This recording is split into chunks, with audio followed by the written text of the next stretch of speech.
নমস্কার, রানি টেক বাংলা চ্যানেলের পক্ষ থেকে তোমাদের সবাইকে স্বাগতম।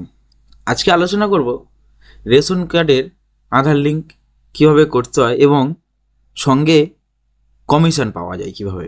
আমরা এতদিন রেশন কার্ডের আধার লিঙ্ক করেছি WBPDS এর যে রাজ্য সরকারের অফিসিয়াল ওয়েবসাইট আছে সেখান থেকে আধার লিঙ্কের ওটিপি দিয়ে আধার কার্ডের ওটিপির মাধ্যমে নিয়ে আমরা রেশন কার্ডে আধার লিঙ্ক করেছি। কিন্তু আজকে আলোচনা করব ফুড দপ্তরের যে অফিসিয়াল ওয়েবসাইট আছে সেখান থেকে রেশন কার্ডের সাথে আধার লিঙ্ক করে কীভাবে কমিশন আর্ন করা যায়।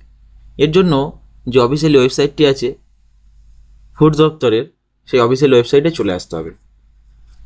তোমরা যদি চাও এখান থেকে প্লে স্টোরে গিয়ে অ্যান্ড্রয়েড অ্যাপ ডাউনলোড করেও নিতে পারো। এর জন্য তোমাদেরকে প্রথমে সাইন আপ করতে হবে। এখানে এজেন্ট নেম বসাবে, এরপরে মোবাইল নাম্বার বসাবে, এরপরে ইমেল আইডি দেবে, তারপর একটা পাসওয়ার্ড তৈরি করবে। যে পাসওয়ার্ডটা একটা ক্যাপিটাল লেটার থাকবে, একটা স্মল লেটার থাকবে, একটা ওয়ার্ড থাকবে ও একটা আলফাবেট থাকবে। সেম পাসওয়ার্ডটা এখানে এই কনফার্ম পাসওয়ার্ড বলে অপশান আছে, এখানে বসিয়ে দেবে, দিয়ে রেজিস্টার নামে ক্লিক করে দেবে।